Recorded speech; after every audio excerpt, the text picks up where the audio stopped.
Hello students, welcome to Course Orientation Part 1 for the Fall 2024 term.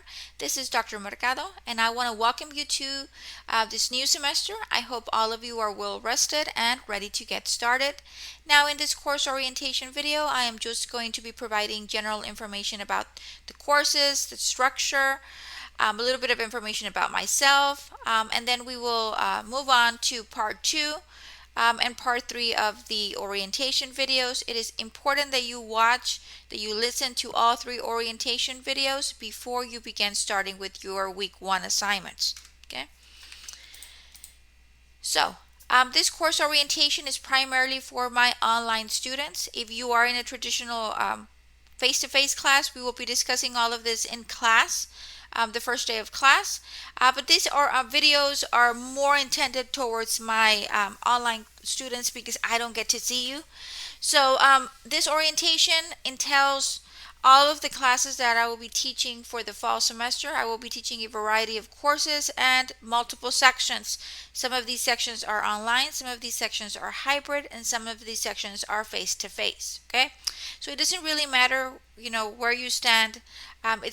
If you have the time, please listen to it. If you are an online student, you are required to listen to it because this will be the only thing that you have because we will not be seeing each other. Okay, so the courses that I will be teaching in the fall semester is Accounting 1304, Introduction to Accounting 2, Accounting 1329, Payroll and Business Tax Accounting, Accounting 1413, Computerized Accounting Applications, Accounting 2301, Principles of Financial Accounting, Accounting 2302, Principles of Managerial Accounting, and BUSI 1301, Business Principles. So like I stated, these are all of the classes that I will be teaching, and under each class we have a variety of sections and we have a combination of online, hybrid, and traditional face-to-face. Okay? Remember, if you are an online student, you are required to listen to all 3 orientation videos before you begin. If you are a hybrid or a face-to-face class, we will be covering most of this in class, so do not worry about it. Now, my online courses are asynchronous courses. Okay, and what does that mean? That means that we do not attend class at any time. Okay, rather, I provide you with all of the resources and curriculum, and you all decide when you do it. Now, even though it is an asynchronous course, you do have weekly deadlines that you have to adhere to. Okay, so I open up the assignments. Usually I open them up on Monday and they close on Sunday for the most part, with the exception of exams. Exams have a shorter window. You don't have all week to work on your exam. You have maybe 3 days, 2 days, 3 days to work on your exam. Okay, so it is very important that you print out your course syllabus so you can have it handy and be familiar with when these assignments are due. Okay, so I give you the resources. You go in there and you do the reading, you review the PowerPoints, you review the lectures, you review anything that I provide for you, and then you begin working on your assignments for the week, the ones that are gradable assignments. Okay, the grading is not for a grade, but it does need to happen so you can be able to become familiar with the content so you can apply what you've learned to the actual problem solving. Now, for most of my accounting courses, they are problem solving intense. Okay, we will be doing a lot of problem solving because you're not going to learn by sitting there and just hearing me talk about accounting for hours. The way we learn accounting is by practicing, by doing it. The more you do it, the better you're going to get at it. So that's why we do a lot of problem solving, so we can apply the information from the chapter to specific scenarios. Now, asynchronous courses have pros and cons. The pros are basically they provide you with the flexibility that many of the students need. They get to work on their assignments whenever they want, whatever works with their schedule. Okay, for those students that have demanding circumstances in their lives, such as children, aging parents, maybe you have 2 or 3 jobs, asynchronous courses allows you to schedule your coursework around your lifestyle rather than your lifestyle around your courses. That way, I know a lot of students wake up super early in the morning to work on their assignments. They work on them during their lunch hours if they're working full time, or they work on them late at night. Okay, it allows you that flexibility, but it comes with the responsibility of you having to go through the resources and then apply what you've learned, okay, and meet the established deadlines. Now, some cons are students find asynchronous courses difficult to engage with. They feel that there's a sense of distance that comes with these courses because there is no live interaction with the instructor or with their peers. And some students need that interaction. Okay, I want to stop at this point and say if you are one of those students that requires the visual learning, the class participation, then online classes are not for you. You should be attending a traditional face-to-face class. We have classes in the morning, during the day, and in the evenings. Okay, because you are kind of like on your own, um, having to review these resources and complete your assignments. And of course, I will always be here for support, but it is your responsibility to read. It is your responsibility to review the PowerPoints that I have provided. It is your responsibility to listen to my lectures. If and it has happened before, students have contacted me, Miss, I am completely lost. I start asking basic questions about the chapter, and the student has no idea. Okay, why? Because the student has not done any of the work. The student has not read, the student has not reviewed the PowerPoints, the student has not listened to my lectures. So in that case, I really can't help you because you haven't done your part. Okay, so you need to do your part, and then if you have any things that you need clarification on, you come to me. Okay, but I will not be reading to you the chapter. That is something that you need to do on your own. Okay, the flexibility that asynchronous courses offers can be challenging. It is a student's responsibility to ensure that they have a system in place to where they ensure that they complete their coursework on the established time frame. I don't want to hear it, Miss, I forgot, Miss, I didn't know that it was due on this date, because it is clearly outlined in your syllabus. I post reminders every Monday. It is up to you to keep up with those deadlines. Okay. Another con that some students have pointed out is if a course requires a group project or a group assignment, scheduling and collaborating with students can become an issue. But this is not a problem because I always give students enough time to establish communication with their group members and then have enough time to work on the project. So that shouldn't be a problem. And with all of the technology that's available, you can do a Zoom meeting, a Teams meeting, you can communicate through Pronto, through WhatsApp, whatever method you all choose. There's just so much technology out there to be able to communicate if you cannot meet in person.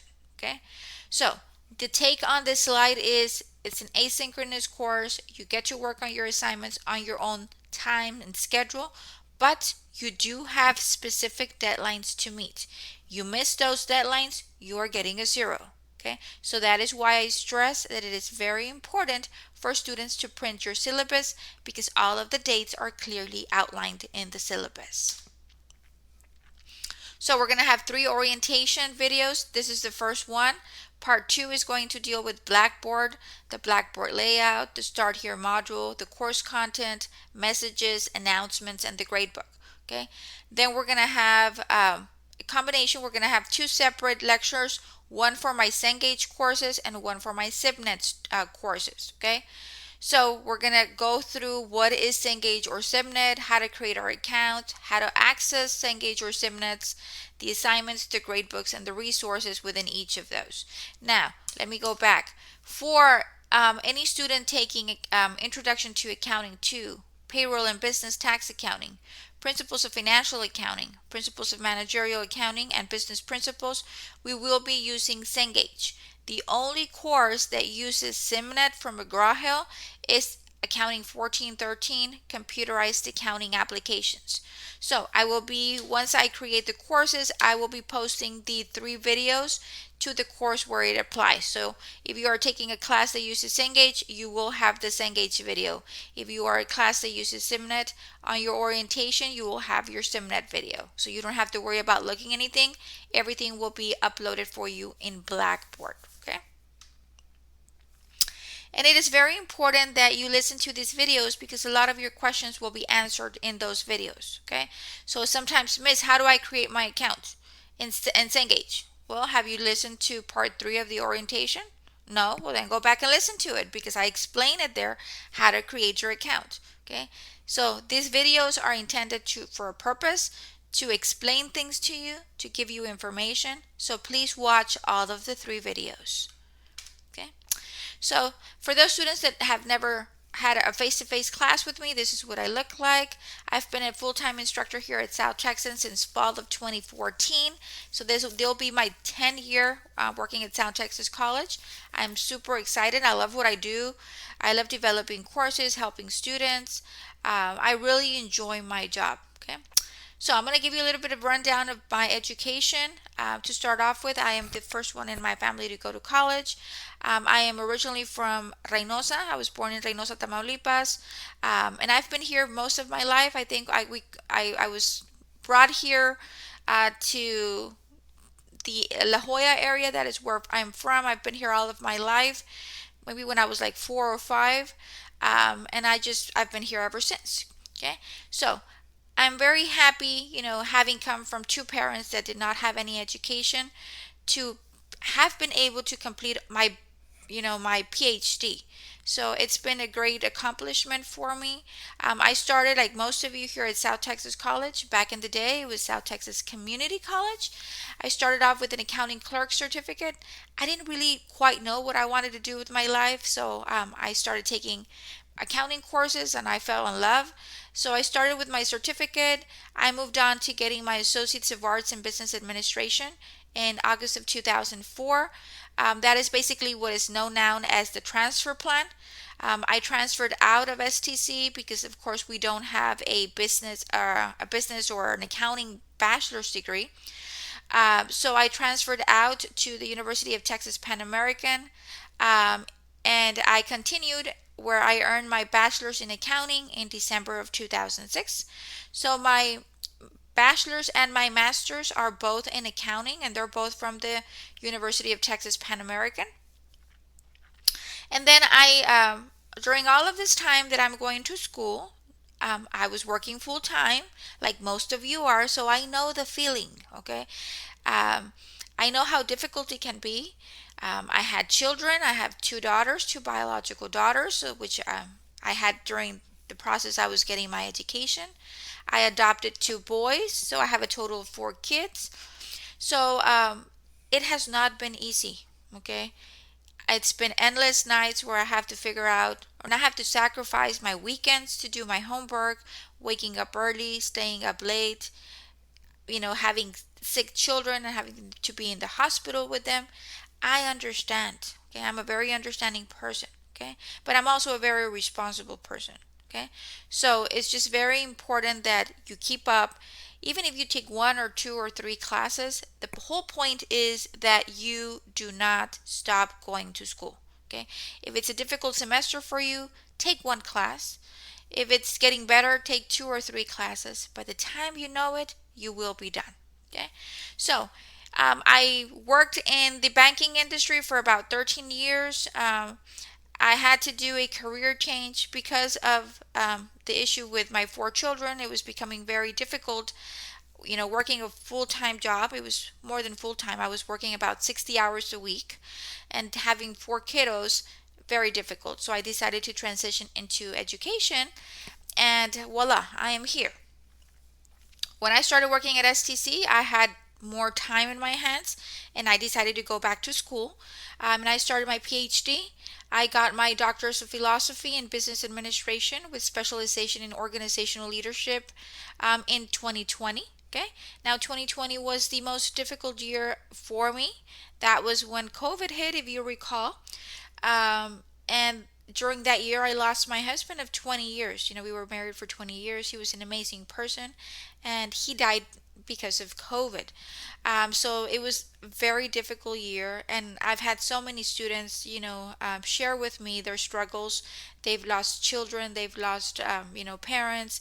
They're going through difficult times. And I understand because I have been there.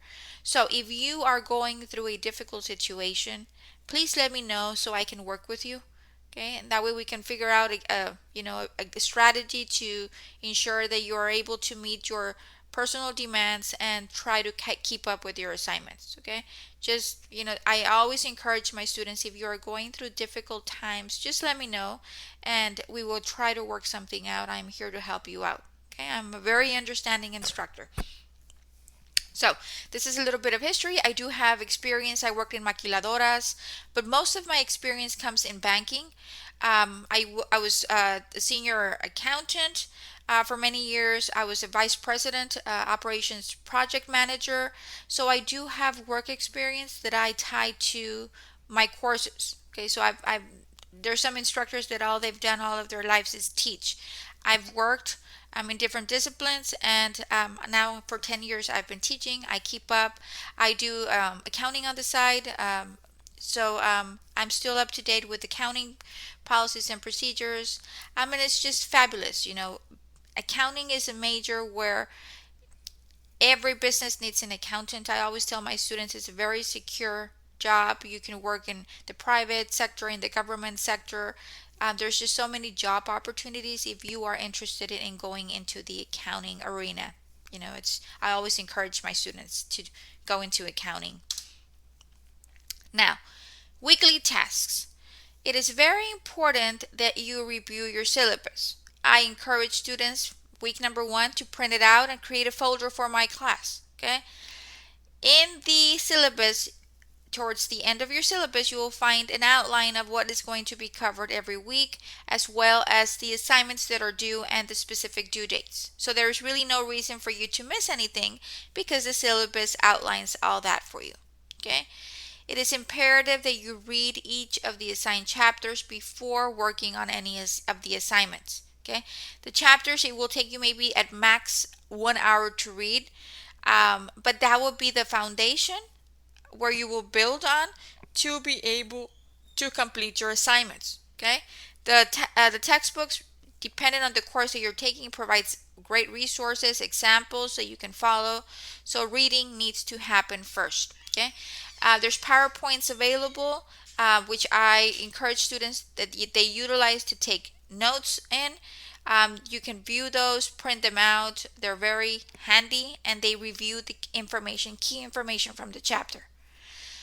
Most of my classes, with the exception of computerized accounting applications, I record lectures. Okay, from the majority of my hands-on accounting courses. Okay, so if there are lectures, you will find them in Blackboard. Please watch those videos. Okay, do not fall behind. If you encounter an emergency that's going to prevent you from meeting the assignment deadline, please communicate with me immediately so we can work something out. Do not wait until the end of the semester to come and tell me your story and you have not done anything at the end the entire semester. It's going to be impossible for you to make it up. Okay? I understand something happens in your life. You're out 1 week or 2 weeks and then you come back and you complete your task. I can work with that. But if you do not do anything all semester and then here comes the last week of the term and you tell me your story and you want me to help you, it will be very difficult for me to help you because there will be no way that you will be able to make up 16 weeks worth of assignments. Okay, so as soon as something happens and you know you will not be able to meet the deadlines, please let me know so we can establish a game plan for that. Okay. If you have any questions, you are always more than welcome to contact me. I do have office hours face to face in my office or online. And you can always communicate with me through either Blackboard messages, email, or Pronto. I respond fairly quickly because I'm always checking my messages, and I respond fairly quickly during Monday through Friday. Okay? On the weekends, I don't guarantee a response. So if you have a question, please try to contact me Monday through Friday. Okay?